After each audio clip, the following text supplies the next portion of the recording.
Bonjour, je suis Cyril Attias, fondateur d'ADMS.Paris. Après une carrière de plus de 20 ans dans le digital, je veux donner la parole à ceux qui tirent les ficelles du monde du marketing et de l'influence. Marketing et influence est donc le podcast où l'on prend le temps d'analyser les stratégies marketing, social media et de marketing d'influence.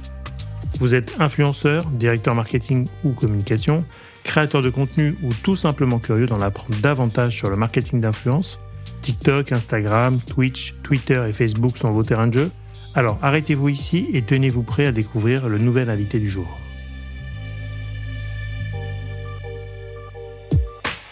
On se rend compte maintenant dans notre marché audiovisuel de production qu'il y a beaucoup de créateurs de contenu qui sont effectivement très bons dans leur domaine aujourd'hui, mais qui ont envie de faire autre chose. Ouais. La base d'un créateur de contenu, c'est quelqu'un qui a un très bon acting. Et en fait, on se rend compte que maintenant, il y a beaucoup de gros créateurs qui apparaissent en premier, deuxième rôle de films ou de séries. Ce podcast vous est présenté par ADMS.Paris, créateur de stratégies d'influence à impact. Bonjour, aujourd'hui on accueille Paul Royer, directeur de l'influence chez MediaOne. MediaOne, c'est le géant européen de la production de contenu pour la télévision et le cinéma. Paul nous parle de son travail au sein du groupe, notamment de sa collaboration constante avec des nouveaux créateurs de contenu et de la façon dont il interagit en interne avec les différentes entités pour créer des campagnes d'influence. Bonne écoute. Bonjour Paul. Bonjour Cyril. Comment vas-tu ? Écoute, tout va bien. Premier exercice de podcast aujourd'hui. Premier podcast, alors ça va bien se passer. En général, tout se passe bien. Donc, bienvenue. Je suis ravi de te recevoir pour ton premier podcast et en même temps pour venir chez nous pour nous expliquer un peu ce que tu fais. Donc, commençant dans le vif du sujet, est-ce que tu peux te présenter ou nous raconter un peu ton parcours pour finir après sur ce que tu fais ? Bien sûr. Déjà, pour donner un peu le décor, ça va faire déjà depuis 10 ans que je travaille dans l'influence marketing. D'accord. Je vais te donner un peu l'écosystème par où je suis passé, mais j'ai un peu touché à toutes les structures différentes. J'ai commencé chez Endemol Beyond, qui était l'un des premiers MCN, où c'était un peu l'ère de tout ce qui était Webedia, Golden Moustache, Studio Bagel. Ouais.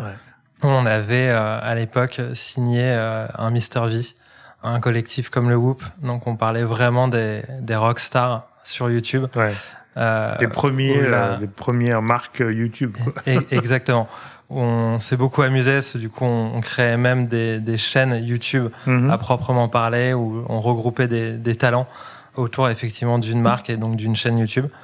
On a beaucoup appris. C'était les premières années un peu folles de l'influence, où il n'y avait pas vraiment de business plan établi comme ce qu'on voit là aujourd'hui, où c'est complètement tout le contraire, où tout est très établi, tout est très réfléchi. C'est une industrie aujourd'hui. Exactement, et tant mieux. Donc j'ai fait ça pendant 4 ans, j'ai atterri responsable marketing digital, mais pour te faire un peu le petit cheminement, je sortais d'Assas, donc j'ai commencé un stage là-bas. Donc ça a été ma vraie belle première expérience. C'est une première volonté ou par hasard ? Ça s'est fait finalement assez par hasard, parce que le Master 2 était dans le digital.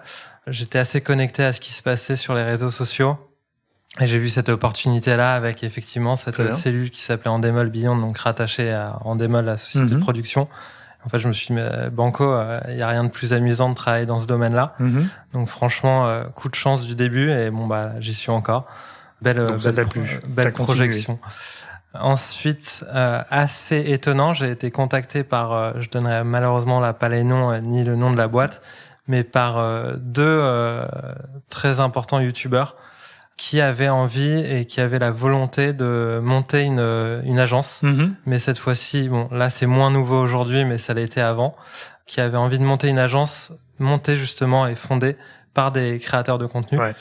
Et là j'ai monté ça avec eux en tant qu'associé pour justement leader tout le pôle de l'influence et avoir vraiment ce métier de recruter des talents et à les manager au quotidien. Donc on a fait ça pendant quasiment 2 ans. Ça a été, je pense, l'expérience la plus prolifique dans le sens où je passais mon quotidien avec des créateurs de contenu qui m'épaulaient sur vraiment leur travail de tous les jours. Parce qu'effectivement, via Endemol Beyond, j'avais un peu appris l'écosystème et toutes les ficelles de l'influence. Mais là, pour le coup, j'ai vraiment appris ce qu'était un réel créateur. Bah, t'as vu ton quotidien, quoi. Là, pour le coup. Exactement. Et à tous les niveaux, aussi bien sur le côté vraiment juridique, sur la post-production, sur la production, sur l'organisation des tournages, sur la manière de comment traiter, comment améliorer son SEO, sur la réflexion sur les formats de concepts YouTube. Enfin, vraiment tous les sujets possibles. C'était en quelle année, ça? Et c'était il y a déjà 7 ans. D'accord. Donc ça a duré 2 ans, c'est éclaté. Du coup, on a recruté quasiment plus de 12 talents. D'accord. En exclusivité à l'époque, ce qui se fait un peu moins maintenant, mais où on avait un levier marketing qui était très très très puissant.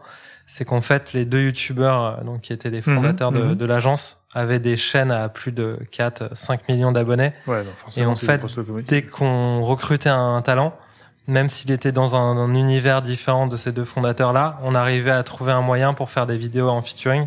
D'accord. Et du coup, en fait, en l'espace de même pas 2-3 semaines, on avait des plus 30 000, plus 40 000 abonnés, parce que justement, on avait un peu ce levier qui, nous, en interne, nous permettait de réfléchir exactement à comment bien les intégrer et comment faire en sorte que l'audience des 2 youtubeurs soit directement affectée et touchée par justement cette introduction d'un nouveau talent.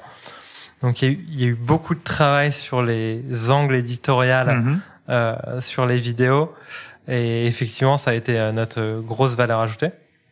Donc j'ai fait ça pendant 2 ans. Ensuite je suis passé agent indépendant. Donc encore une fois dans un nouveau prisme et un peu une voie différente. Ça, je l'ai fait quasiment pendant 1 an et demi. Il me manquait un peu le côté gros projet. Quand on est agent indépendant, c'est super. On a une relation très particulière avec les créateurs et on arrive justement un peu comme un auto-entrepreneur à faire monter les créateurs avec qui on travaille. Mais c'est vrai qu'il manque un peu aussi une interaction avec le marché extérieur. Ouais. Et là-dessus, j'étais en discussion du côté de Media One, qui n'avait pas encore de pôle influence et qui avait justement cette volonté de s'y mettre. Et c'est là où j'ai atterri donc en tant que responsable influence chez Media One. Et aujourd'hui, je suis directeur de l'influence chez eux. D'accord. Donc aujourd'hui, tu es chez Media One. Exactement. Donc, est-ce que tu peux nous expliquer ce que c'est Media One? Parce que beaucoup de gens bien sûr connaissent et en même temps ne connaissent pas Media One, mais est-ce que tu peux juste nous expliquer ce que c'est? Alors, simplement, voilà, c'est l'un des principaux studios européens indépendants de contenu audiovisuel. D'accord. C'est important de signaler qu'on est présent sur l'ensemble de la chaîne de valeur. Donc, la production, la distribution de contenu audiovisuel, mais aussi l'édition de chaînes et services digitaux. D'accord. Je vais un petit peu plus me pencher, c'est un peu plus, on va dire, mon quotidien sur la partie de la production. Mais pour donner des infos et des chiffres clés, on a plus de 60 sociétés de production. D'accord. Au global, Media One, ça représente à peu près plus de 1500 collaborateurs. Et on est présent dans 11 pays. D'accord. Donc c'est un groupe qui est franchement énorme. C'est un peu la promesse que m'avait donnée la DRH quand je suis arrivé chez Media One, c'est tu arrives dans un grand groupe, mais c'est un groupe qui travaille d'une manière à ce que ce soit comme une start-up. Oui. C'est-à-dire que c'est un groupe qui est récent seulement depuis 2015, qui a évolué comme jamais. Et en fait, on est tous les jours, et c'est ce pourquoi j'ai rejoint ce groupe-là, venant d'une partie finalement assez entrepreneuriale. J'avais encore envie de retrouver cet aspect-là. Mais en fait, c'est un groupe où sans cesse, tous les jours, il faut se renouveler et il faut être au cœur de l'actualité. Et surtout, il faut avoir la niaque de proposer des nouveaux projets et des nouvelles manières de faire.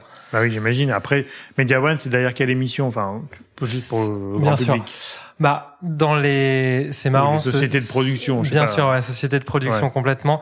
Souvent, je donne des contenus. On a énormément de contenus, donc je fais pas de. Ouais, il faut faire attention avec. Je sélectionne pas les contenus en fonction de mes préférences, mais plutôt justement dans mon métier de directeur d'influence. Quand je présente les contenus un peu clés qui font rayonner et qui rendent shiny vis-à-vis des créateurs, j'ai tendance souvent à parler des contenus comme par exemple Nouvelle École, comme Hot Ones, qui est présent sur Canal+, mais du coup aussi beaucoup sur YouTube. D'accord. Ou comme des grandes sorties cinéma comme Les Trois Mousquetaires. La deuxième partie sort justement en décembre. On parle d'une des plus grosses productions françaises. Donc ça, c'est une société de production qui appartient à Media One. Exactement. Qui a produit ce film. Exactement. D'accord. Voilà, et donc vous êtes dans le cinéma, et on est dans la télévision. Ouais, on est dans le cinéma, dans la télévision du coup avec du flux. On est dans le documentaire. Du flux, c'est par exemple C'est dans l'air, des choses comme ça. Exactement, C'est dans l'air. Des émissions de talk assez successful aujourd'hui quand même. Voilà. Sur la première partie de soirée en tout cas. Exactement. C'est à vous avec un plateau d'invités au quotidien qui est monstrueux avec tous les plus gros invités qu'on pourrait rêver sur un plateau de télévision. On a effectivement des grosses sorties cinéma, comme je te le disais.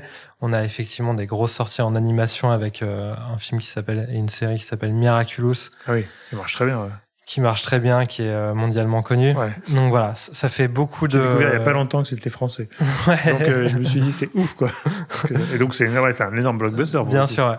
On a des séries qui sont plus anciennes, mais dont je reparlerai. C'est une bonne référence aussi pour le milieu des créateurs de contenu et des agences. C'est la série 10%. Ouais, très bien. Qui reflète exactement d'ailleurs notre métier aujourd'hui. Donc voilà, on a des très très belles productions.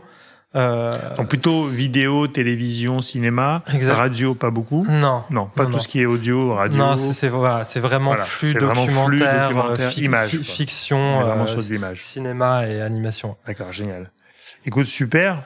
Aujourd'hui, du coup, donc toi, tu es directeur de l'influence au sein du groupe Media One. Aujourd'hui, c'est quoi ta mission? Parce que du coup, dans un groupe audiovisuel. Leader européen de la production télévisuelle et cinéma, comment tu intègres l'influence là-dedans? Bien sûr. Et en même temps, c'est quoi ton rôle, quoi? Parce que j'imagine qu'ils t'ont fait venir avec une job description très précise de ce que tu dois faire, quoi. Justement, c'est ça qui est vraiment super dans ce groupe-là. Ouais. C'est ce côté entrepreneurial, c'est-à-dire que ça a vraiment été, entre guillemets, à moi de créer ce pôle. Ouais. Et l'intérêt de Media One à se placer sur l'influence. Donc là, aujourd'hui, ça tombe très bien. Tout est très clair, en tous les cas, aujourd'hui. Ça y est, pour moi. Fait la job. Et encore une fois, tout peut changer en l'espace de quelques mois. Oui, faut toujours, à l'heure où on se parle, c'est clair. Novateur. Mais il y a plusieurs, pour le décrire assez simplement, il y a plusieurs branches et verticales dans le pôle influence. Il y a la première branche, la plus classique, qui est de l'ordre de l'opération d'influence, qui mettrait en avant justement toutes les sorties Media One. Donc une opération influence, on a l'habitude de le faire autour de marques, mais là justement on le fait autour de nos formats. Il peut y avoir un exemple très clair sur par exemple le film du coup des Trois Mousquetaires, la partie 1 qui est sortie il y a déjà pas mal de temps, où justement là j'ai fait une activation influence où j'ai demandé à un TikToker que je connaissais très bien de faire un prank et du coup de filmer ça avec justement une fausse interview de François Civil et Pio Marmaille après une avant-première. C'était super. Mais donc voilà, on propose en tous les cas des opérations d'influence aux producteurs et du coup aux diffuseurs. D'accord. Et on en active certaines en fonction de l'impact que ça peut avoir. Donc là, c'est dans l'optique de promotion, de lancement, de contenu, de format, de films, de séries, etc. pour lancer au niveau du grand public les formats avec les créateurs. Et les faire du coup rayonner à travers ces opérations-là. Qui peut être, j'imagine, de base des invitations avant-première aussi basique, on va dire, mais ça peut exister aussi, à des contenus, des pranks, comme tu viens de nous dire. Et des créations vraiment originales sur les plateformes avec des créateurs. D'accord. Donc ça, c'est vraiment la première partie. Il y a une deuxième partie qui est assez importante aussi, c'est une sorte de ce que j'appelle du consulting en interne, pour essayer de familiariser le plus possible le groupe à l'influence. Oui. Donc ça se retranscrit à travers des documents que je présente à des producteurs, à des grosses présentations autour de sujets assez spécifiques, mais justement pour toujours dans le but et l'optique de montrer aux producteurs que l'influence peut prendre une part très importante dans leur métier d'aujourd'hui et au quotidien. Il y a une troisième partie. Ça, c'est facile. Enfin, parce que du coup, c'est deux mondes un peu différents. C'est de la production, du justement, cinéma, des talents. C'est ce qui est le plus amusant parce que c'est moins classique que la partie opération. Ouais. Et qu'en fonction, bien évidemment, mais comme sur le marché des producteurs, il y a des discours à avoir qui sont assez différents. Mais c'est la partie finalement que je préfère le plus, comme c'est moi un domaine, l'influence, qui me passionne. En fait, si je peux justement convaincre quelqu'un, et quand j'y arrive, il y a un peu comme toi, je comprends tout à fait il y a un bénéfice, la satisfaction que tu peux avoir quand tu sors en disant il a compris ce que je fais et pourquoi c'est intéressant pour lui, quoi. Exactement. Ouais. Donc ça, c'est assez amusant. Ça se retranscrit, effectivement à travers des réunions où j'essaye de convaincre sur des sujets assez spécifiques, comme par exemple, je l'ai fait la dernière fois face à certains producteurs où je montrais que effectivement il y avait une partie pour en venir justement à la troisième verticale, mais qu'il y avait une partie opération qui était un peu intéressante, mais il y avait aussi maintenant aujourd'hui une partie casting de talent. Je m'explique. On se rend compte maintenant dans notre marché audiovisuel de production qu'il y a beaucoup de créateurs de contenu qui sont effectivement très bons dans leur domaine aujourd'hui, mais qui ont envie de faire autre chose. Ouais. Et en fait, la base d'un créateur de contenu, c'est quelqu'un qui a un très bon acting. Et en fait, on se rend compte que maintenant, il y a beaucoup de gros créateurs qui apparaissent en premier, deuxième rôle de film ou de série. Et donc ça, voilà, c'est une verticale que j'essaye de pousser face aux producteurs, c'est la partie vraiment casting. Ça peut être de l'acting, mais ça peut être aussi même des créateurs qui deviennent chroniqueurs sur des émissions de télé. Oui. Il y en a eu? Il y en a eu, et justement, on est en recherche. D'accord. Et on se rend compte que c'est bénéfique parce que, bien évidemment, les émissions de télé se rajeunissent aussi, mine de rien, en intégrant des créateurs de contenu au sein de leur casting de chroniqueurs. Et aussi, on se rend compte aussi, comme justement les comédiens / créateurs de contenu qui apparaissent sur des premiers, deuxième rôles, c'est qu'en fait, le levier de communication est super fort. Parce qu'en fait, on ne propose plus d'opération d'influence, mais en fait, on l'intègre. Tu l'intègres nativement dans le contenu. Exactement. Donc, c'est top. Donc, il y a rien de plus bénéfique. Et lui, derrière, le créateur de contenu est ravi de pouvoir justement intégrer et pouvoir justement tester des nouveaux exercices qu'il a moins l'habitude de faire. Après, tous ne sont pas égaux devant la télé, parce que j'imagine qu'il y a aussi il y en a qui sont très bons derrière les écrans, Bien le téléphone, mais après, il y a le côté télé, il y a le côté chronique, il y a le côté, il faut un peu aimer ce côté-là quand même, qui est pas un côté naturel que tu peux avoir sur les réseaux, donc c'est un peu formaté aussi, il faut travailler quand même, faut préparer sa chronique, quoi. Et là-dessus, c'est à nous, justement, dans le pôle influence, de pouvoir faire les meilleures recommandations en fonction des créateurs qu'on a rencontrés avant et qui nous fait part justement de son envie là-dessus. Écoute, j'avais reçu, moi, Artémisia Toussaint, qui, alors, du coup, a double carrière, actrice et, on va dire, créatrice de contenu. Et pour le coup, elle, c'était vachement intéressant parce qu'effectivement, alors, ce que vous voulez, les réalisateurs ou les prods qui cassaient, je dis pas que c'est que ça, mais en tout cas, un des plus qu'elle avait par rapport à d'autres, c'était qu'elle avait des réseaux. Bien évidemment. Et donc, au moment de la promo, au moment de la sortie, les backstage, des choses comme ça. Ça joue et c'est bénéfique. C'était extrêmement intéressant pour la prod et même en termes d'audience, parce que finalement, aujourd'hui, tout ce qui est flux, tout ce qui est télé, le vrai nerf de la guerre, c'est d'aller chercher l'audience. Bien sûr. Donc, forcément, si t'as en plus des gens chroniqueurs, acteurs, qui sont intégrés nativement au programme, qui vont te ramener leur communauté, c'est tout bénef parce que tu dis que potentiellement c'est ton cœur de cible que tu veux toucher, quoi, en plus. Donc franchement, c'est un gros gain. Ouais, c'est sûr. Encore une fois, ça reste un levier. Le principe, c'est effectivement d'abord de trouver un créateur qui soit très fort dans l'acting ou effectivement plutôt très fort dans l'exercice de chroniqueur. Et après, effectivement, bien évidemment, l'audience va avec. Et ça convainc certains producteurs de s'y mettre. Donc ça, c'est un peu la troisième verticale. D'accord. Il y a une quatrième verticale qui est encore... t'as du boulot, quand même. Ouais, qui est encore plus particulière, mais justement là qui me passionne. Ouais. Tu vas, je pense, très vite comprendre. C'est ce que j'appelle un peu la curation créative de format. C'est-à-dire, en fait, je me rends compte que pour passer concrètement la moitié de mes semaines en rendez-vous avec des créateurs de contenu, je me suis rapidement dit que ils sont très heureux et très fiers de pouvoir créer du contenu pour leur plateforme dont ils ont l'habitude, TikTok, YouTube, Twitch, etc. Mais qu'il y en a quand même beaucoup qui sont très créatifs, qui pensent à produire d'autres styles de formats. D'autres formats, mais qui n'ont pas les contacts justement pour se permettre de l'imaginer. Mais justement, je suis là pour essayer de faire la passerelle et la transition entre des créateurs de contenu qui pensent à des formats qui pourraient atterrir après avoir été reformatés, bien sûr, mais en télé, sous forme d'émissions, ou même des idées de documentaires, des idées de longs métrages. Et c'est à ce moment-là où justement, à travers ces déjeuners où on parle longuement, où je me rends compte de temps en temps qu'effectivement, il y a des rendez-vous qui peuvent se faire avec certains producteurs du groupe et des créateurs de contenu. C'est vrai qu'il y a un potentiel. C'est-à-dire que, en fait, ce que je trouve intéressant avec les réseaux sociaux et les créateurs de contenu aujourd'hui, c'est que finalement, tout part d'une création, parce que c'est eux qui font leur contenu, donc d'une idée créative et d'une idée de réalisation qu'ils ont fait eux-mêmes. Et donc ça, c'est pour moi le bon créateur. C'est-à-dire, c'est pas quelqu'un de populaire qui est passé à la télé, mais qui n'a pas joué ou qui n'a pas créé de choses. Bien sûr, ouais. Mais quelqu'un qui a défini son format, qui a défini ses stories, ses réels, ses TikTok, ce que tu veux, mais son format à lui qui lui convient. Parce que finalement, c'est des esprits créatifs. Exactement. Et après, en général, tu peux plus les arrêter. C'est-à-dire que oui, ils commencent par les téléphones, par les réseaux, etc. Par des prods plus importantes, évidemment, sur les réseaux, mais et ensuite, ils veulent aller là où le format les emmène, quoi.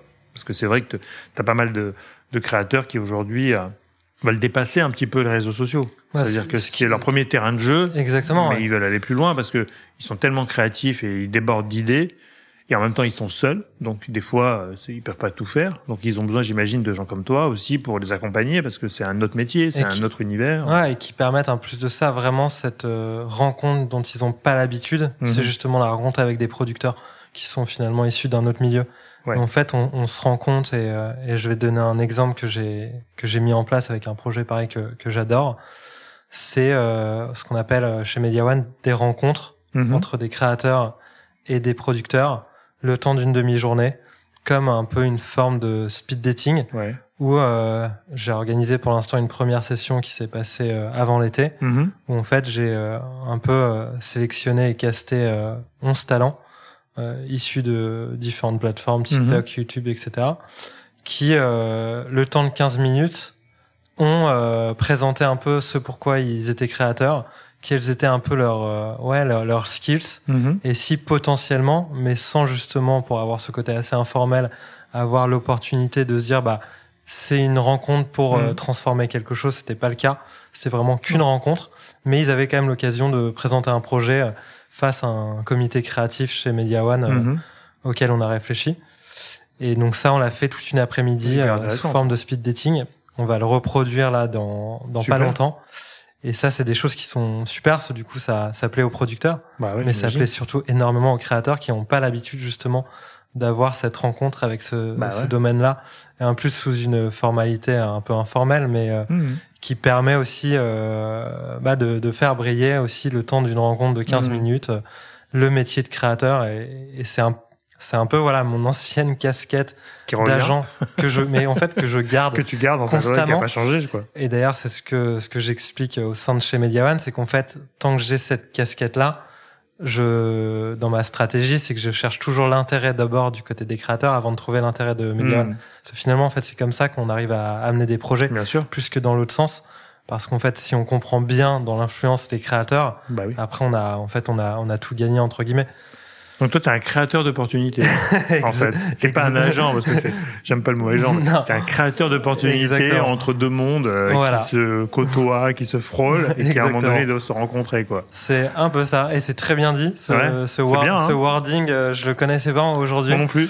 Mais je dois y penser, mais en même temps, je trouve ça intéressant. Souvent, je parle de apporteur d'affaires, mais en fait, c'est pas exactement ça. Non, mais c'est trop business. C'est trop business, mais effectivement, c'est. Non, créateur d'opportunités. Moi, je retiens ça. C'est très bien. Paul, le créateur d'opportunités. Merci Cyril pour les créateurs d'influence, en tout cas les créateurs de contenu influenceurs, et le monde de la production chez Media One. Exactement. T'as un nouveau titre maintenant. Oublie directeur de l'influence. C'est fini, ça. Ça risque de plaire. Et du coup, aujourd'hui, donc, dans tout ce que vous faites chez Media One, il y a des productions. Est-ce qu'il y a des choses qui plaisent plus aux créateurs? Est-ce que, par exemple, quand tu leur dis ce que tu fais et les productions que tu peux suivre, avec qui tu peux travailler, est-ce que ça leur plaît? Est-ce qu'ils sont à l'écoute de ça? Complètement. Déjà, on a la chance d'être un groupe qui est nouveau. Oui.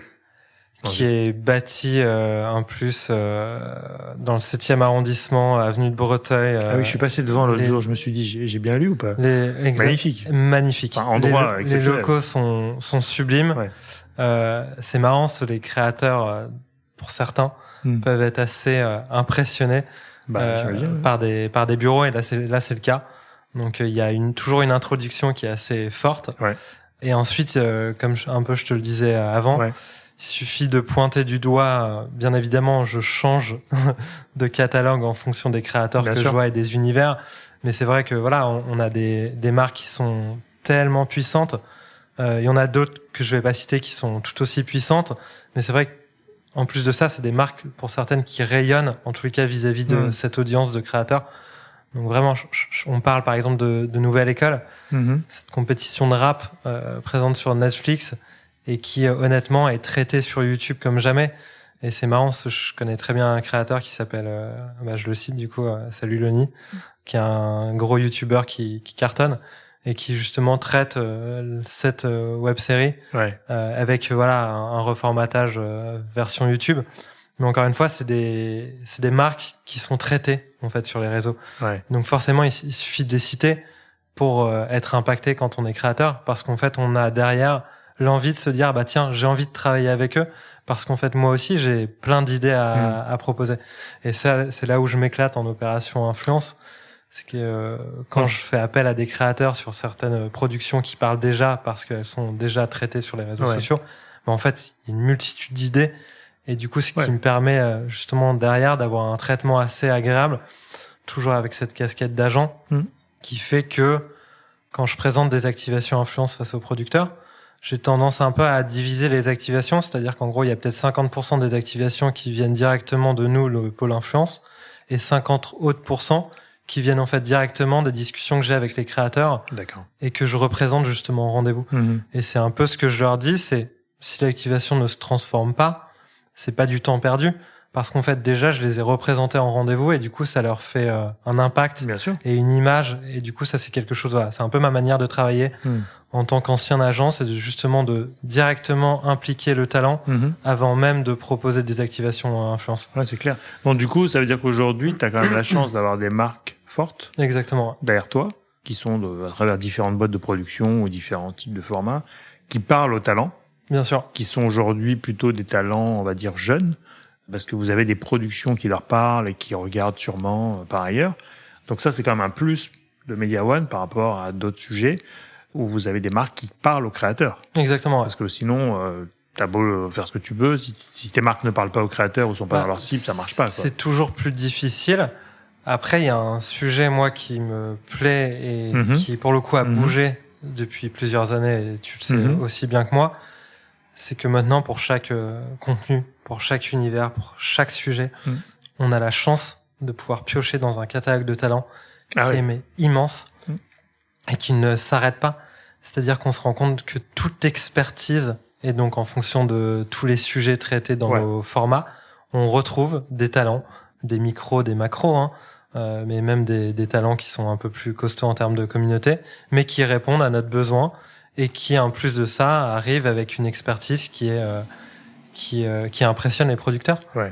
Donc là, c'est une chance. Ça l'était moins il y a quelques années, au début de l'influence, où on avait tendance à un peu à s'arrêter aux 30 plus gros youtubeurs. C'est eux qui fournissaient l'ensemble du flux, des heures et du flux sur YouTube et autres plateformes. Mais maintenant, en fait, il suffit d'avoir un bon moteur de recherche et être un peu malin sur la recherche le casting des talents. Et en fait, on trouve quoi qu'il arrive. Ouais. Donc donc aujourd'hui, c'est vrai que c'est une industrie qui s'est professionnalisée. Alors, pas encore comme j'espérais, mais en tout cas qui est en train de se professionnaliser. T'as énormément, évidemment, de créateurs de contenu qui sont dans des secteurs différents, dans des audiences différentes aussi en termes de communauté. T'as des nouvelles plateformes. TikTok a quand même fait du bien dans la création, complètement, de manière générale, parce que c'est un autre format, une autre écriture, un autre moteur de recherche pour le coup, parce que là, la recherche sur TikTok, c'est juste incroyable, parce que c'est leur algorithme qui fait un peu le succès de certains aujourd'hui, et ils croisent les doigts pour pas que l'algorithme y change, enfin pas trop. Donc effectivement, aujourd'hui, tu as un panel de... Donc du coup, tu passes beaucoup de temps quand même aussi, toi, à sourcer les nouveaux ou les nouveaux talents, parce que c'est beaucoup de temps aussi. Parce que pour rentrer un peu dans le cœur de mon métier, j'ai une dynamique, on va dire hebdomadaire. D'accord. Où je peux le dire, tous les lundis matins, quand je me le permets, s'il n'y a pas de rendez-vous, ce qui est rare aujourd'hui, mais à éplucher assez rapidement. Maintenant, l'exercice est plus simple qu'avant et plus efficace, mais l'ensemble des plateformes pour me dire le lundi, je sais qu'il faut que je rencontre tel et tel talent qui a l'air d'émerger et qui propose des nouveaux formats. Et en fait, cette rythmique de chaque semaine, me dire, OK, il faut que je rencontre tel et tel talent. Et pour te donner vraiment un ordre d'idée sur l'opérationnel, je pense que j'ai en moyenne par semaine à peu près 2 à 3 rendez-vous minimum avec des talents. D'accord. Et c'est des one-to-one où justement on prend le temps autour d'un... J'essaye de faire ça, pas forcément en plus chez Media One. C'est vrai que pour avoir été agent, la proximité et s'immiscer dans la vie d'un créateur, c'est pas que parler non plus boulot. C'est vrai que c'est bien de comprendre aussi l'état d'esprit, la psychologie d'un créateur. C'est comme ça aussi que derrière on le manage bien, même si c'est plus mon métier. Mais c'est aussi comme ça que j'arrive à dénicher leur créativité et me rendre compte s'il y a des choses à faire derrière avec Media One. C'est une discussion que tu inities avec eux pour apprendre à les connaître, parce que tu les connais pas. Complètement. De base. Versus les recevoir au bureau, qui n'est pas la même posture, qui n'est pas la même décontraction ou bien j'imagine une discussion authenticité que tu peux ne pas avoir forcément dans un bureau, quoi. Exactement. Une discussion d'ailleurs comme aujourd'hui avec toi, Cyril. On se connaissait pas avant, on le dit quand même aussi. Donc voilà, c'est une discussion qui est informelle, qui se fait à l'agence, mais dans un cadre plutôt sympa. Et effectivement, c'est là où tu peux aussi, toi, mettre en place ton logiciel interne, qui est de te dire, OK, là, du coup, j'apprends à connaître le garçon, la fille que j'ai en face, et tiens, il y a de la créativité ici, il y a des choses intéressantes, il y a un point de vue intéressant, ou bien des fois, tu peux te tromper aussi, je pense que ça peut arriver. Bien évidemment. Ou tu as des rencontres qui matchent pas avec ta perception que tu en avais, mais c'est aussi ça l'objectif des rendez-vous, j'imagine. Bien évidemment. En fait, c'est un domaine où il y a jamais de mauvais rendez-vous. Non, bien sûr. C'est plus un domaine où il y a des surprises. Ouais. Je te donne plusieurs cas concrets, mais finalement, en termes de probabilité, c'est assez étonnant. C'est de te dire qu'aujourd'hui, la plupart des rendez-vous que j'ai initiés en me disant qu'il allait se passer un truc et qu'il y aurait un projet derrière, souvent, finalement, il n'y en a pas. Par contre, c'est les rendez-vous sur lesquels je n'attends rien, où je sors du rendez-vous et je me dis, c'est dingue, je pense qu'on va faire plein de choses avec ce créateur. Ouais. Et aujourd'hui, alors, du coup, toi, tu vois les créateurs. T'as du monde dans ton équipe, du coup, ou aujourd'hui, on est 3. 3 personnes. Exactement. Du boulot, c'est bien. Mais encore une fois, voilà, pour moi, c'est un peu le charme de l'influence. C'est que, en fonction aussi et d'où le fait qu'aujourd'hui, je suis là chez Media One, je pense. Ouais. C'est en fonction du carnet d'adresses. Bah oui, c'est un tutu personné, quoi. Tu peux aller très vite. Ouais. Comme si tu connais pas assez de monde. Tu peux effectivement, pour les mêmes projets, mettre 10 fois plus de temps. Ouais, non, c'est vrai que c'est pas un métier qu'on apprend, c'est-à-dire que c'est pas une mécanique. C'est-à-dire qu'autant tu fais de la finance, t'apprends des choses, t'es bon. Exactement. Là, c'est un tutu personné, on dit comme ça, je crois. En tout cas, c'est très personnel. Bien sûr. C'est les relations que tu peux avoir et le feeling que peuvent avoir aussi les créateurs avec toi, et inversement. Et c'est pas forcément une marque que t'achètes, mais une personne. Donc, et c'est aussi la beauté du geste, c'est-à-dire que les créateurs sont des vraies personnes. Exactement. Sont pas des médias, sont pas des marques, mais sont des vraies personnes avec leur sensibilité. Et ce qui fait un peu le succès quand même des créateurs sur les réseaux, c'est que chacun a sa personnalité qu'il exprime plus ou moins créativement, mais en tout cas, c'est ce qu'on va chercher aussi sur les réseaux, c'est pas avoir une uniformité de contenu complètement, ouais. Qu'on peut avoir dans les médias, je dirais en ligne aujourd'hui, tu vois, sur Internet, les médias que tu lis, c'est formaté, c'est colonné, c'est machin, il y a moins d'aspérité que tu peux avoir sur les créateurs, quoi.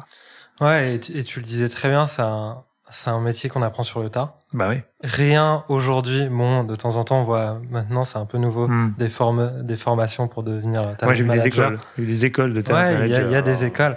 Mais après, encore une fois, c'est que personnel, c'est un avis, c'est un avis très personnel, mais je pense honnêtement, souvent, j'essaye de définir un peu le métier ce métier-là, finalement, qui ressemble à un métier d'agent. Parce que je pense qu'il y a quand même quasiment, on va dire, 60% d'humains. Oui. Et 40% d'expertise et de technique et de métier. Mais il faut avoir l'humain. Ouais. C'est-à-dire qu'il y a certaines personnes, je pense qu'ils auraient la volonté de devenir talent manager. Ils vont y arriver certainement. Mais effectivement, si l'humain n'y est pas, ils seront peut-être un peu moins il faut des skills efficaces. Humaines, quoi. Exactement. Et comme tu as cité tout à l'heure 10%, quand tu regardes la série, alors moi je connais à peu près la dame qui a inspiré la série, du coup. Ouais. Avec qui j'ai discuté aussi sur un côté influence à une époque, parce qu'on avait un projet là-dessus. Effectivement, c'est une relation personnelle entre l'agent, son talent, c'est pas forcément son expertise du métier juridique, contractuel, ce que tu veux. C'est la relation de confiance qu'il y a entre les deux. Exactement. C'est-à-dire que tu prends du plaisir à parler avec ton agent et en même temps tu as une confiance mutuelle qui se fait. C'est pas parce que il a fait telle école et il a 15 ans de métier, mais s'il est pas sympa, ça me parle. S'il est pas si ça fit pas entre les deux, ça marchera pas. Quoi. Ça marche pas. C'est souvent un métier d'agent artistique pour le coup qui est assez proche, je trouve, de l'agent de talent, de l'agent d'influenceur, qui va sur le papier. Dans la réalité, ça, on n'y est pas encore du tout, hein. Mais sur le papier, c'est une proximité avec son agent. Et tu vois, pour faire le parallèle avec l'influence, aujourd'hui, on va plutôt vendre des labels d'influence. Oui, c'est vrai. C'est-à-dire des marques. Exactement. Et en face, quand tu creuses un peu, alors nous, côté agence, tu vois, des fois, on peut vouloir faire appel à des talents qui sont représentés. En fait, on n'a pas du tout cette relation d'agent artistique avec son talent comédien en général. Mais tu as plutôt le talent de manager, comme il s'appelle, en agence d'influence de représentation, qui est plutôt le junior, qui est plutôt l'assistant, qui des fois n'ose même pas parler au talent. Donc, tu as une relation qui est complètement différente, quoi. Et en fait, ils vendent plus la marque de l'agence que le talent ou que la relation agent-talent, quoi. Donc, c'est pas encore on n'y est pas encore, quoi. On n'y est pas encore. Je pense, et tu l'as très bien dit, et c'est un peu ma réflexion aujourd'hui vis-à-vis du marché. Tu parlais de fit entre justement un créateur de contenu et son agent ou son agence, ou même le fait qu'il veuille être indépendant. Oui. Et en fait, aujourd'hui, sur le marché, je pense que, et c'est ça qui est chouette, c'est que, en fonction de si t'es créateur de ta personnalité et de ce que t'attends et de l'intérêt que tu cherches en face de toi, tu peux trouver exactement le bon match. Oui. Et après, de temps en temps, malheureusement, ça peut mettre du temps, c'est-à-dire qu'il peut y avoir une déception. Il y a un créateur qui a signé dans une agence qui finalement ne lui correspondait pas. C'est pas que l'agence a pas bien fait son boulot, c'est juste que le match n'y était pas. Oui, et puis en fait, il va mettre 2, peut-être 3 ans. Bon, pour certains, c'est coup de chance et coup de poker, il est tombé dans la bonne agence dès le début. Mais je pense que c'est vraiment ça. Et c'est marrant, finalement, moi, pour avoir cet œil maintenant vraiment extérieur finalement et en même temps assez interne au marché, c'est pour passer autant de temps avec des créateurs de contenu que des justement fondateurs d'agences ou des agents directement, je me rends compte dans l'ensemble de toutes ces discussions que quand ça va, c'est qu'il y a eu le fit, mais que quand ça va pas, c'est pas une question d'expertise, de mauvaise volonté, c'est juste que ça, comme ça arrive. Ils ont juste pas fité. Et c'est vrai que de temps en temps, c'est la seule chose qui est un peu compliquée sur le marché, c'est que et ça je le comprends, c'est des habitudes à casser et c'est une prise de choix qui est importante, mais c'est que les créateurs de contenu ont tendance à peut-être pas se poser cette question-là. Oui, parce qu'ils vont aller dans une écurie. Exactement. Parce qu'ils vont acheter la marque, mais finalement, ils ont jamais rencontré le talent de manager qui va les gérer, quoi. Voilà, c'est ça. Donc, ils découvrent, alors même des fois, l'agence découvre aussi qui va gérer, parce qu'ils n'ont pas anticipé, peut-être. Mais, c'est effectivement une relation, de confiance et de lien. Mais c'est là, alors, où je fais le parallèle, moi, sur le marché de l'influence. Alors après, tu me donneras ton avis sur, comment toi, tu vois, parce que tu parles au talent. Mais est-ce que des fois tu parles avec les agences parce que les talents veulent pas te parler ou ils ont pas le droit? Enfin, tu me donneras ton avis, mais après, ce que je vois aujourd'hui, c'est quand même que l'influence aujourd'hui est pas encore du tout structurée comme il devrait l'être, parce qu'aujourd'hui, on vient sur l'influence étant jeune parce que c'est la mode, parce que c'est cool, parce qu'on peut faire un selfie avec un influenceur. Ça, des fois, on en est là. Et en même temps, il y a très peu de boîtes qui ont un savoir-faire dans la gestion de talent. Ils sont bons dans le marketing, dans la com, pour dire on a signé X personnes, etc., mais n'ont pas fait le travail d'approfondissement sur qu'est-ce qu'un talent de manager, qu'est-ce qu'il doit faire, comment on doit le former, parce que finalement c'est un peu de formation quand même, et donc d'avoir des gens qui veulent vraiment faire ce métier-là aussi. Parce que y en a qui veulent rentrer dans ces agences pour juste travailler dans l'influence et faire cool. Bien sûr. Mais ils n'ont pas la notion, ils ont peut-être pas les skills qu'un agent doit avoir. C'est là où, et pour en revenir un peu à ce que je disais, c'est là où c'est compliqué. C'est que pour finalement être talent manager, effectivement, un peu comme tout à l'heure, pour définir ce rôle, il y a énormément de skills, on va dire, d'humains. Ouais. Et quand on est, je passe beaucoup de temps avec des fondateurs d'agences autant qu'avec des créateurs de contenu. Et ils ont beau avoir la meilleure expertise sur la stratégie à adopter à tous les niveaux, hein. C'est aussi bien sur le management de talent que sur l'aspect plus prospection commerciale vis-à-vis des marques, que sur la partie où il faut vraiment intégrer et réfléchir à l'intérêt du talent qu'il a vis-à-vis de l'agence dans laquelle il a signé. Et en fait, forcément, quand on est une agence qui marche, on a besoin de se développer. Du coup, on a besoin de recruter des talent managers. Et c'est vrai qu'aujourd'hui, comme on le disait aussi tout à l'heure, c'est un métier qu'on n'apprend pas en cours. Non. C'est un métier qu'on découvre directement sur le tas. Et bien évidemment, le facteur de chance quand on recrute quelqu'un et donc un talent manager, il joue. Donc de temps en temps, on a une très bonne surprise où on recrute les bons talent managers et du coup tout roule. Et d'ailleurs souvent quand on voit une agence qui fonctionne, c'est finalement on va dire qu'à peu près toutes les agences fonctionnent. Après il y a des personnalités on va dire d'agences avec des manières de travail qui sont complètement différentes, mais qui répondent aussi aux intérêts des créateurs. Il y en a pour tout le monde, du coup. Mais c'est sûr qu'on se retrouve de temps en temps assez étonné de voir des talent managers qui sont censés être proches de leurs talents, comme tu disais. Mais qui osent pas en parler. Et finalement, on se rend compte qu'en fait, ils les connaissent pas. Et c'est ça qui est assez étonnant. C'est fou, quand même. Et après, je pense qu'il y a une dynamique aussi assez compliquée aujourd'hui sur le marché. C'est que de temps en temps, ça arrive de plus en plus. Et je pense que les fondateurs forcément se méfient de cet effet-là. C'est que quand on donne aussi peut-être un peu trop de liberté à un talent manager, si il s'épanouit à 400%, tant mieux avec son créateur. Mais souvent, de temps en temps, et je l'ai vu, ça peut amener à ce que dans 2 ans, il s'en aille avec le créateur avec qui. Donc je pense qu'il y a une méfiance là-dessus, et je la comprends. Moi-même, si demain je devais, ça m'arrive. Mais tu vois, quand je vois des agences artistiques, ils ont un peu le même problème que les agences d'influence. Ils ont des comédiens, des comédiennes, il y a des agents. Alors peut-être que les agents sont moins fuyants entre guillemets que les jeunes talent managers sur l'influence, parce qu'ils sont peut-être moins jeunes. Ils ont peut-être plus de métiers et ils aiment plutôt le métier et dans le cadre où ils ont dans l'agence que finalement être indépendants. C'est aussi peut-être un choix. Exactement. Mais quand je vois quand même ce monde-là du monde artistique, alors ça doit arriver aussi, évidemment, mais ça m'a l'air un poil plus structuré. Et parce que tu rentres dans une maison qui est pensée pour le talent. Complètement. Alors que j'ai l'impression que sur l'influence, tu rentres dans une maison qui pense qu'à générer du pognon sur le dos des créateurs. Mais c'est vraiment ça, des fois, la perception qu'on a, tu vois. C'est-à-dire que nous, on a eu le cas où on travaille des créateurs en direct. Alors, après, il a signé chez quelqu'un, donc on doit passer par le quelqu'un. Mais en fait, on se dit, mais on parle du même. Parce qu'en fait, nous, tout ce qu'on connaît de lui, c'est pas du tout ce qu'elle nous revend, entre guillemets. Les discours sont pas les mêmes, de temps en temps. Nous, on sait qu'il aime la voiture, par exemple.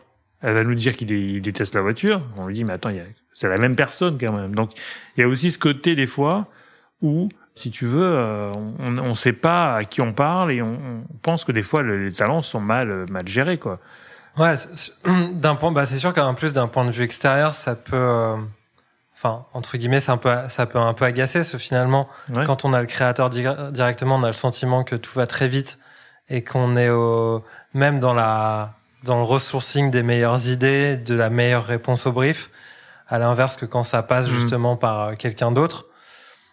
Après, franchement, de mon côté, pour voir vraiment tout l'écosystème, honnêtement, je connais la plupart des agences aujourd'hui et du coup des fondateurs et des talent managers, etc.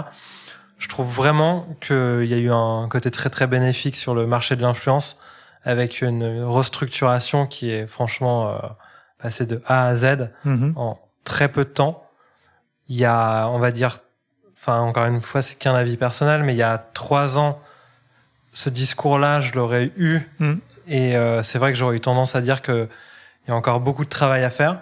Là, franchement, aujourd'hui, à travers les rendez-vous que je fais, j'ai quand même le sentiment que la plupart des créateurs sont quand même très contents de là où ils sont, que les fondateurs d'agences sont vraiment droits dans leurs bottes vis-à-vis de leur stratégie et franchement vis-à-vis de leur talent. Ce côté... effectivement, on avait plus le sentiment il y a quelques années où certains avaient envie de faire de l'argent derrière le dos des créateurs, je le vois plus, franchement. D'accord. Parce que je pense qu'ils ont compris, et c'est normal de mettre du temps. On a tous mis du temps déjà à mettre un business plan et un mot et une structure, une structure au marché. Et là, vraiment, j'ai plus le sentiment maintenant qu'ils mettent beaucoup plus le paquet et l'importance sur le management de talent, et après justement sur le côté vraiment business de Après, je pense qu'ils ont eu peur à un moment donné de la rétention. Bien sûr. Moi, j'ai reçu beaucoup de talents ici, quasiment tous, à peu près en tout cas, beaucoup étaient pas contents de là où ils étaient. Beaucoup sont sortis des agences, ont pris quelqu'un en indépendant. Ouais. Qui était plutôt assistante, manager, agent, ce que tu veux, mais qui les aidait au quotidien dans plein de tâches différentes, qui ont l'air plutôt épanouis avec ça. Et en même temps, j'en ai reçu aussi qui étaient très contents d'être dans leurs agences parce qu'il y avait une écoute, il y avait des moyens des fois. Ouais, parce que en plus. c'est vrai qu'il faut pas oublier que ce sont des créateurs solitaires. C'est-à-dire qu'en général, si t'es indépendant, tu fais tout seul. Si tu es dans une agence, tu as une partie, on va dire commerciale notamment, qui est un peu déléguée à cette agence, donc qui te donne du temps pour faire ta création.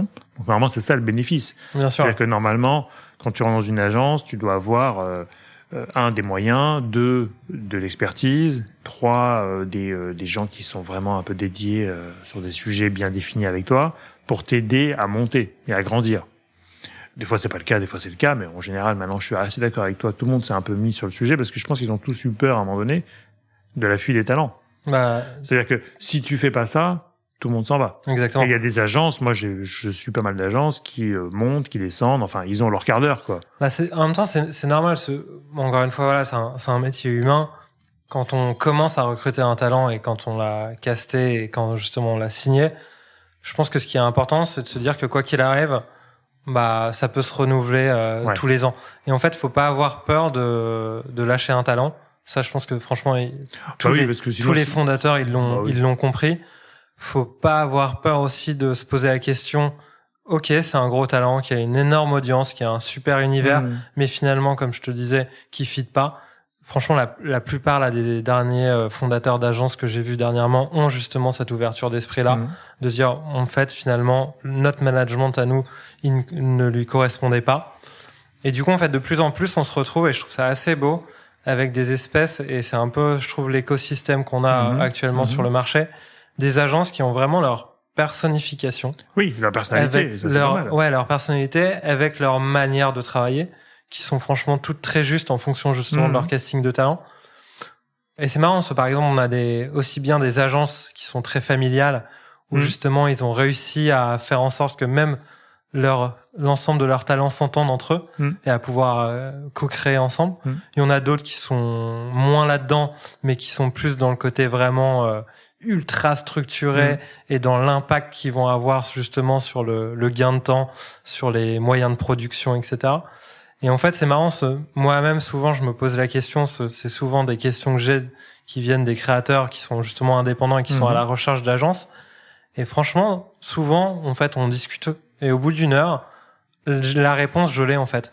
Je sais qui leur conseiller parce que justement... Qui leur convient, quoi. Ouais, je sais exactement par rapport à leur profil, leur caractère, finalement, qui va répondre au mieux à leurs demandes et à leur intérêt. Et c'est là où c'était moins le cas, effectivement, comme je le disais, il y a 2-3 ans, c'était encore un peu déstructuré et on savait pas vraiment qui était qui. Là, je trouve qu'aujourd'hui, franchement, c'est assez simple de se dire, voilà, en fonction de ton envie, tu sais exactement que cette agence-là, c'est ce qui va te sembler le plus... Et en même temps, quand moi j'écoute les marques, parce que j'ai aussi interviewé les marques, tu vois, elles me disent, waouh, c'est quoi ce bazar? Ouais. Parce que... on vient de loin. Non, mais parce qu'ils comprennent rien aux agences de talent. Ok. Parce qu'ils me disent, en fait, moi, j'ai un commercial en face qui me vend le talent au kilo, qui ne m'apporte pas la créativité dont j'ai besoin pour ma campagne, par exemple, et en même temps, qui m'empêche de parler au talent. Parce que des fois, il y a des filtres internes, et les marques sont assez frustrées quand même, des fois, de ne pas échanger, même par Zoom, si tu veux, ou par call, avec le talent, parce que c'est comme si demain t'embauches une actrice dans ton film et que t'as pas le droit de lui parler. Ouais, bien sûr. C'est-à-dire qu'à un moment donné, il faut un peu filtrer, enfin, il faut un peu être. Mais honnêtement, j'ai eu beaucoup de retours là-dessus, où finalement, c'est un peu moi ce que je retiens, si tu veux, c'est côté marque, c'est opaque, c'est très commercial orienté, c'est peu créatif pour le coup, c'est très peu la création, c'est 10% des discussions, c'est 80% sur la budgétisation de l'OP. 20% sur la contractualisation et peut-être 10%, alors j'ai dû me tromper dans les chiffres, mais une part très faible sur la partie création et concept créatif. Et ce qui est du coup dessert, je trouve, les talents, parce qu'au contraire, c'est tout ce qu'ils sont. Ils sont créatifs. Ouais. Bah, d'où d'ailleurs le fait que, après, je pense qu'encore une fois, c'est grâce à ma casquette d'ancien agent. Oui. Qui me permet maintenant de passer plus de temps à la discussion avant même de proposer des idées avec un talent. Et pour justement pour proposer les meilleures idées. Et honnêtement, enfin, la plupart des opérations que je propose, celles qui sont les plus impactantes, c'est celles où j'ai pensé avec le talent directement. Oui, c'est la co-création. Et pourtant, j'ai aucun mal à réfléchir à des concepts, mais finalement, c'est eux qui sont les plus créatifs. Et c'est sûr que quand on est une marque, et c'est vrai que pour le coup, cet avis-là, malheureusement, comme maintenant je suis un peu délié du côté des marques, je me rends plus compte exactement des retours que eux font. Mais je suis plus immergé avec les créateurs et les agences directement. Dans la production déjà, bah, c'est un peu différent.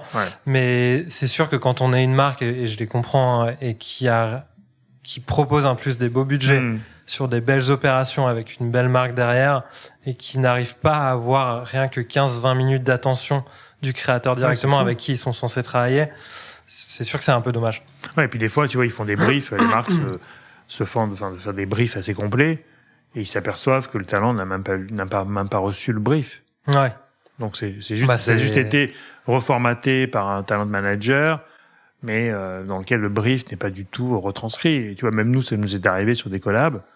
Enfin, il y a pas si longtemps, il y a même pas un an, tu vois, où en fait le talent, bah non, m'a jamais dit, moi.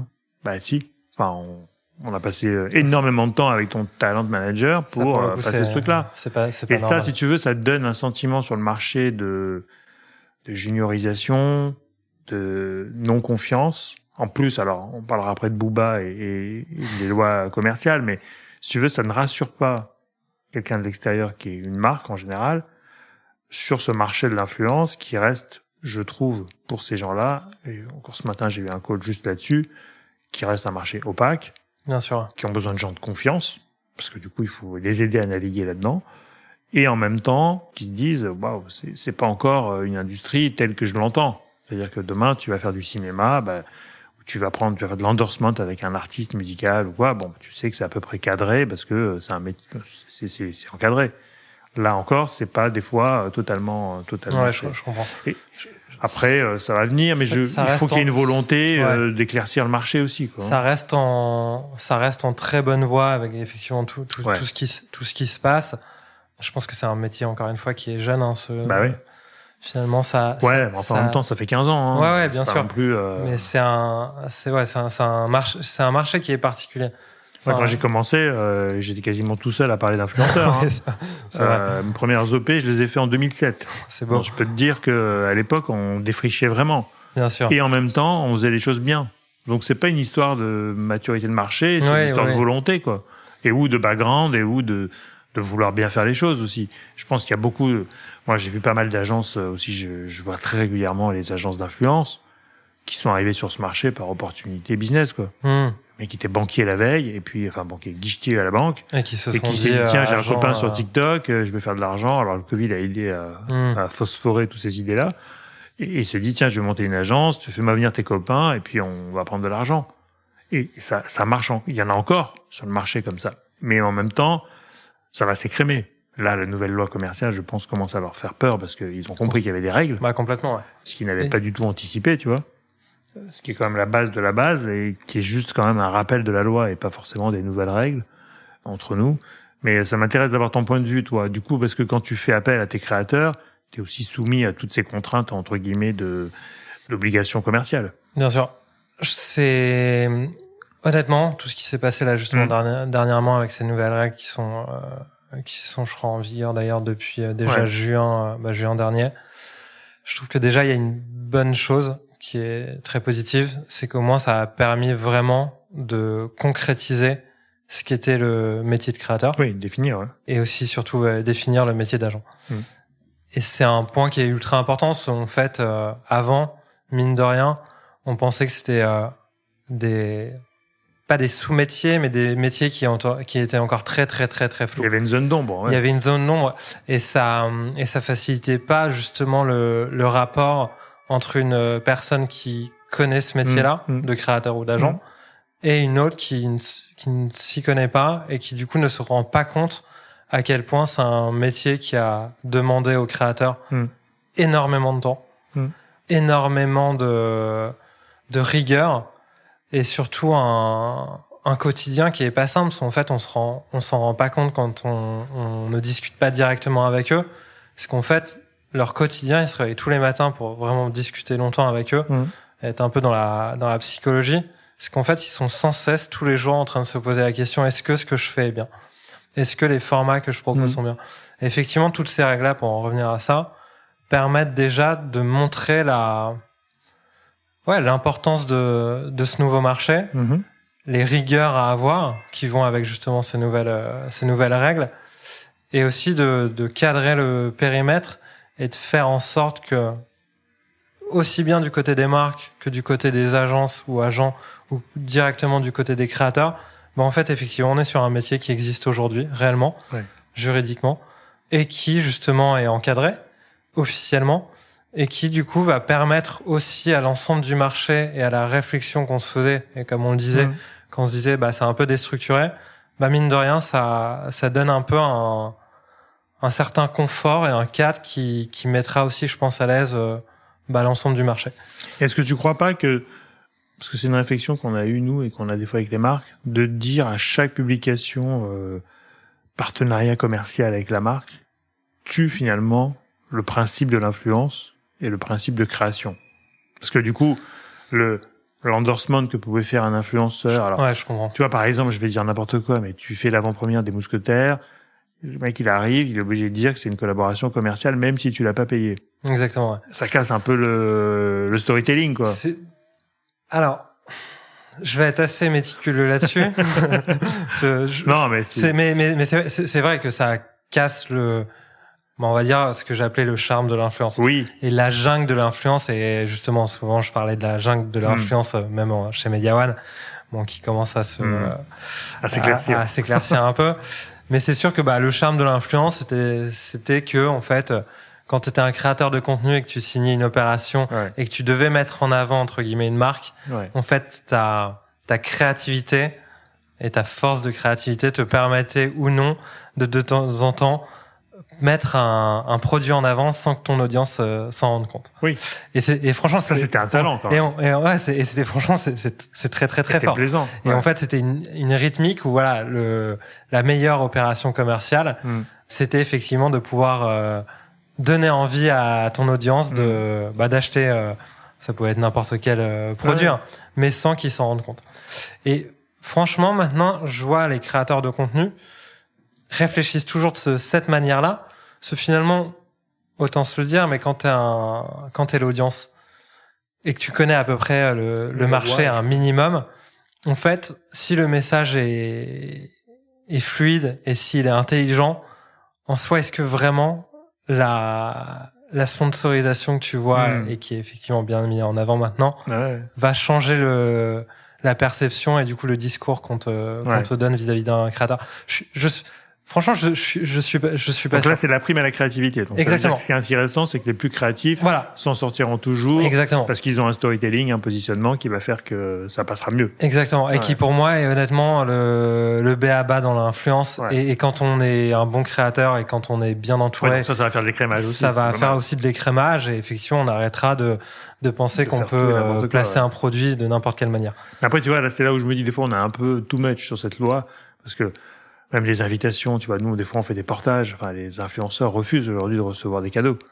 Parce qu'ils disent, non, si je le reçois maintenant, et que j'en parle, il faut que je le déclare dans ma fiche d'impôt à la ligne 82 bis, machin.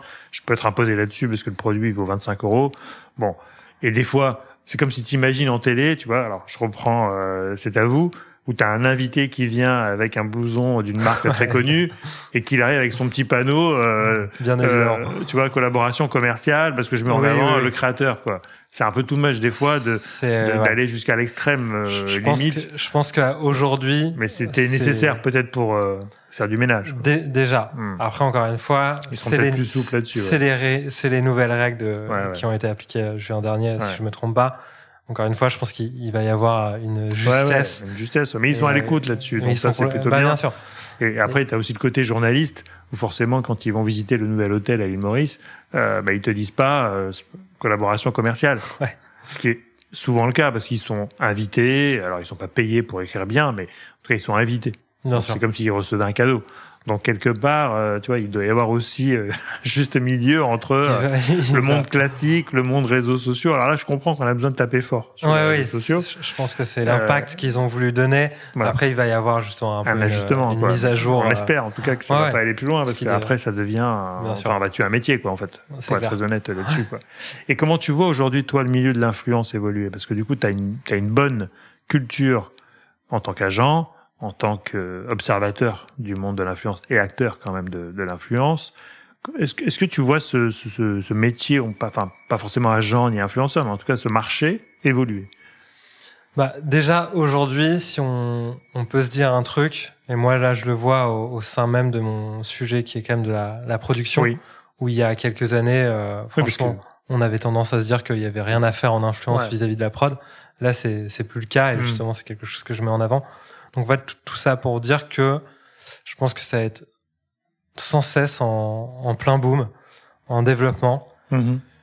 Que effectivement le point crucial qui va faire en sorte que l'influence va être encore plus droppée en avant, c'est la structure du marché, pour justement faire en sorte que les marques soient satisfaites de quand ils mettent du budget et que derrière il y a un impact.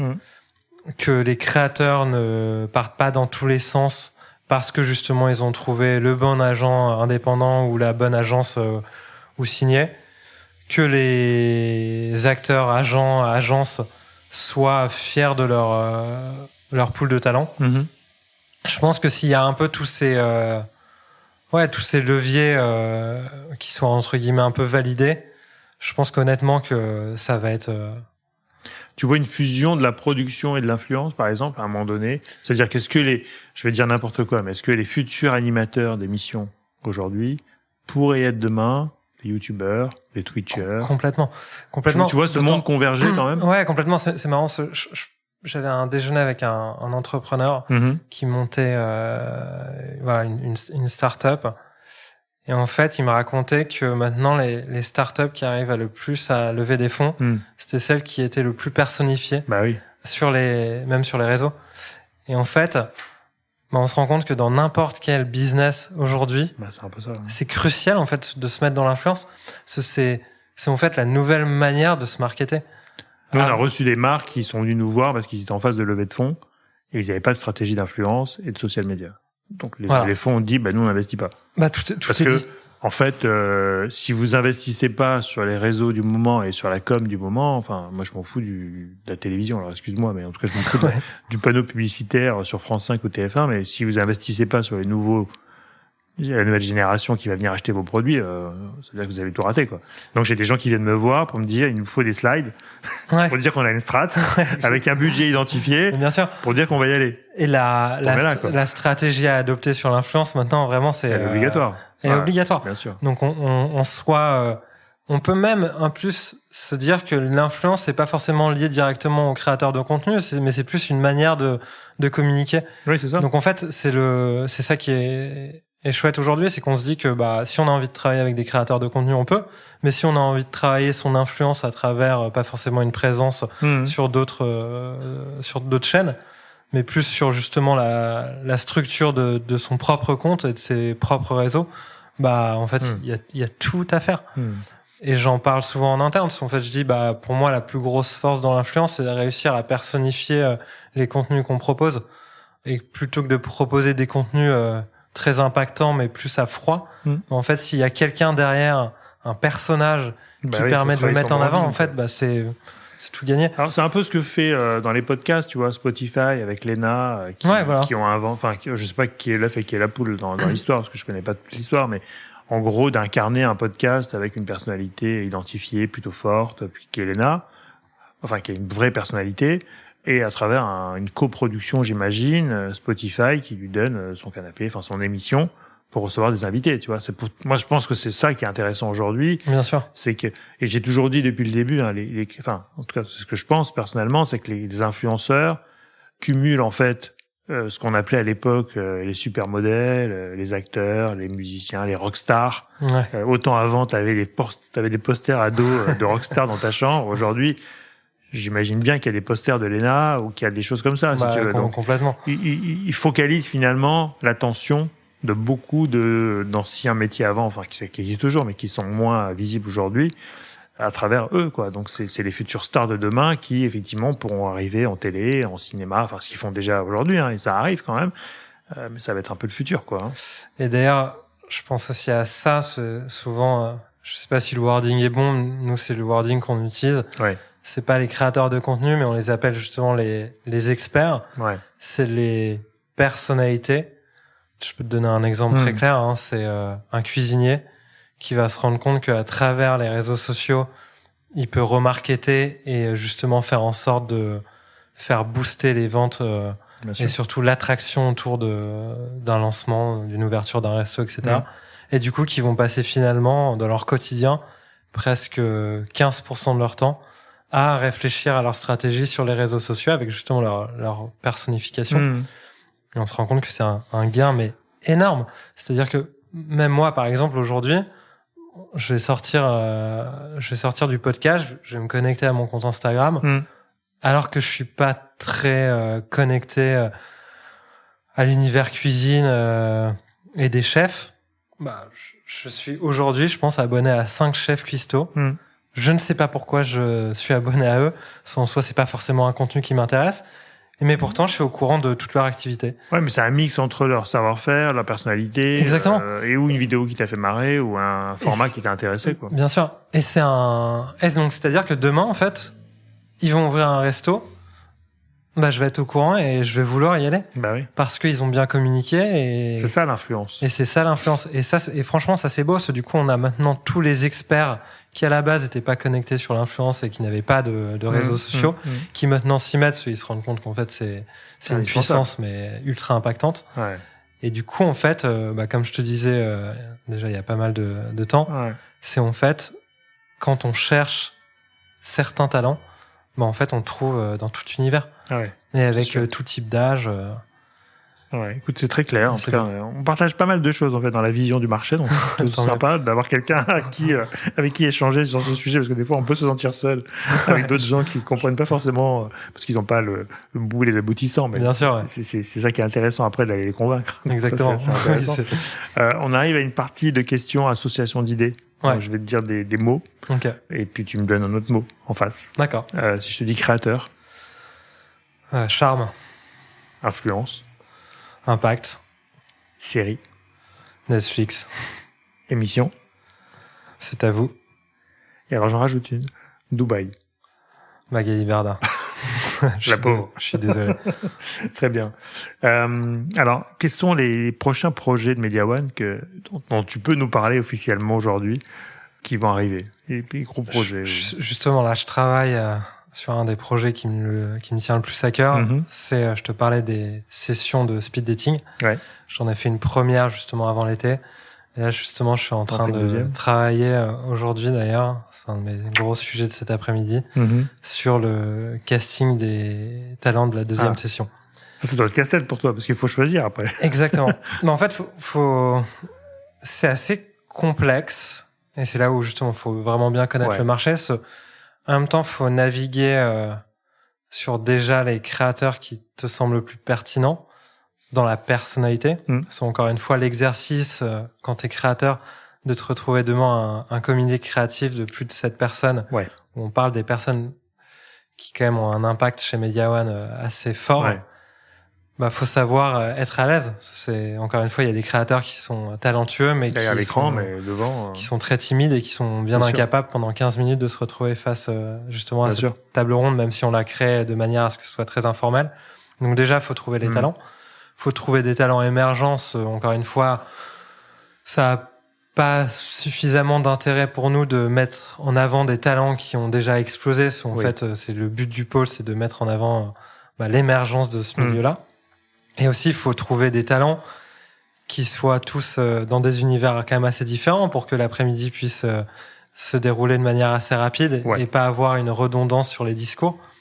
Et c'est ce qu'on a réussi à faire sur la première session, donc c'est ce que j'essaye de garder sur la deuxième session. Donc voilà, on a déjà ce point d'intérêt côté créateur. Donc ça, c'est un projet interne. C'est un projet interne, voilà. On pourra pas voir. Ça, c'est plus exactement, malheureusement. Et ensuite, il y a le côté aussi, trouver du côté des producteurs l'intérêt à ce qu'ils y soient. Ouais. Et ça, encore une fois, c'est des discussions que j'ai avec eux. C'est, je leur fais l'effet de surprise. Je leur donne le casting quand il est fait. Et tu fais ton casting en fonction des producteurs qui ont répondu présent?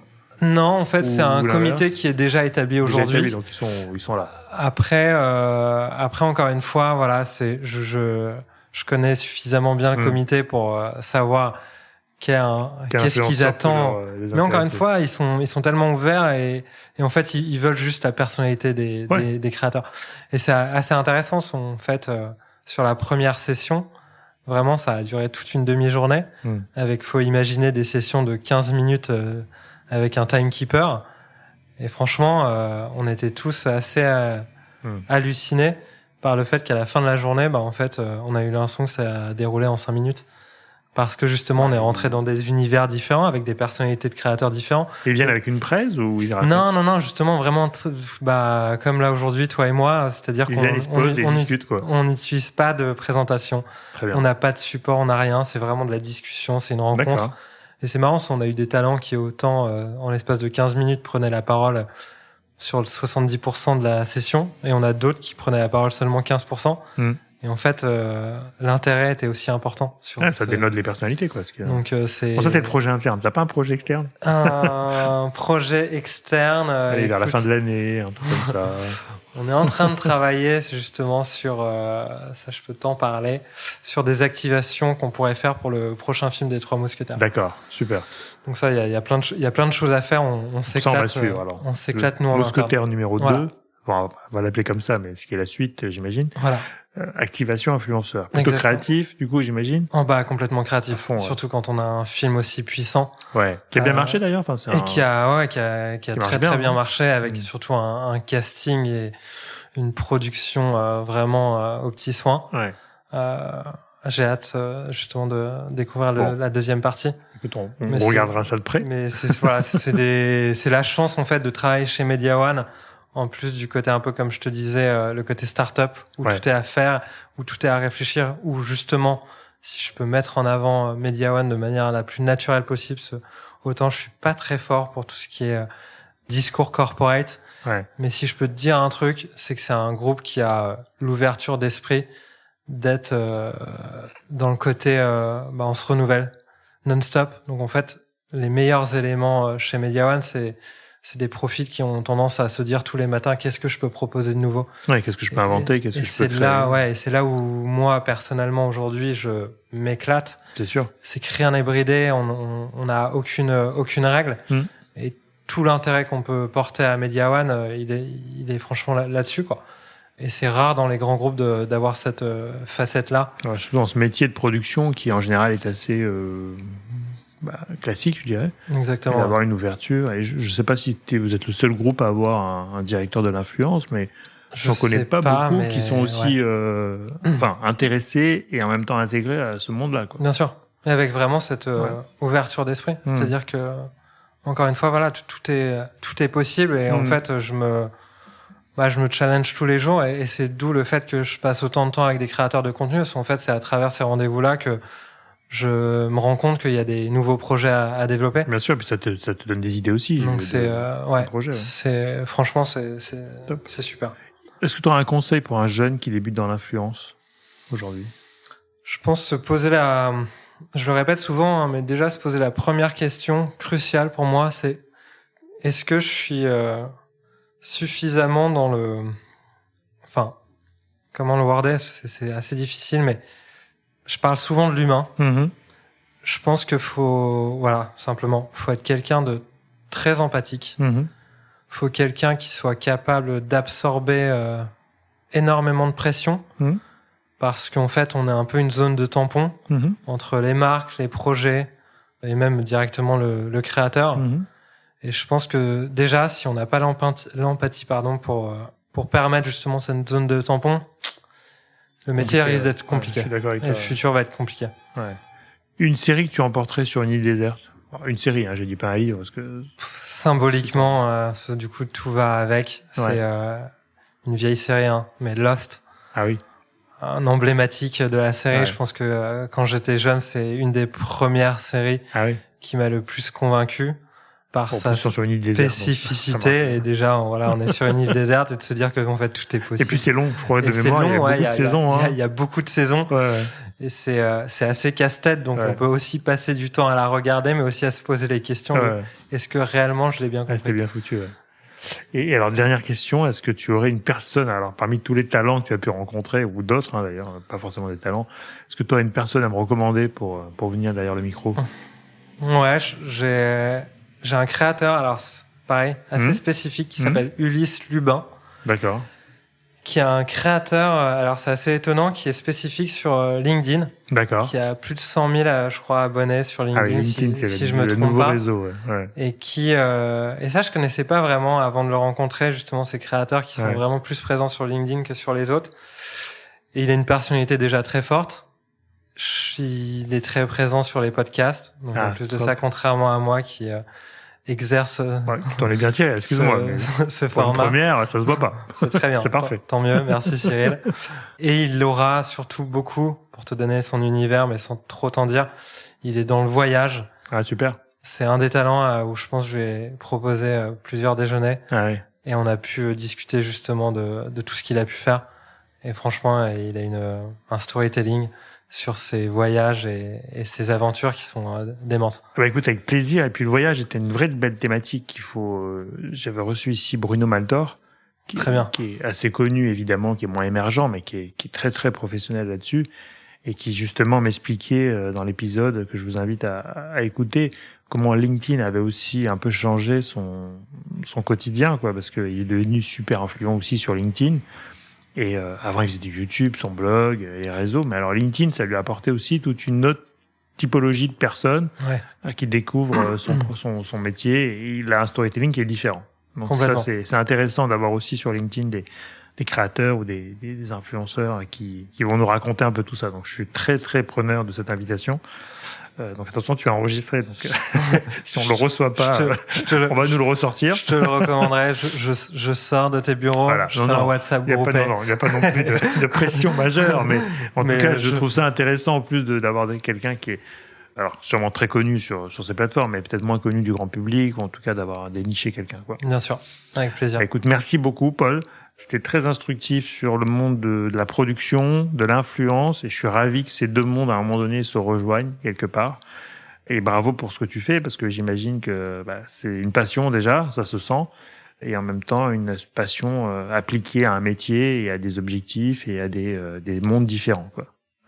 Merci à toi, Cyril. Écoute, c'était un plaisir. À très bientôt. À très vite. Merci à toutes et à tous d'avoir écouté cet épisode. J'espère que l'émission vous a plu, inspiré ou diverti. Si c'est le cas, n'hésitez pas à le partager avec vos proches, votre réseau, laisser un commentaire et mettre une note sur les plateformes d'écoute. Vous pouvez me contacter sur LinkedIn en tapant Cyril Athias ou m'envoyer un message sur podcast@marketinginfluence.fr. À bientôt.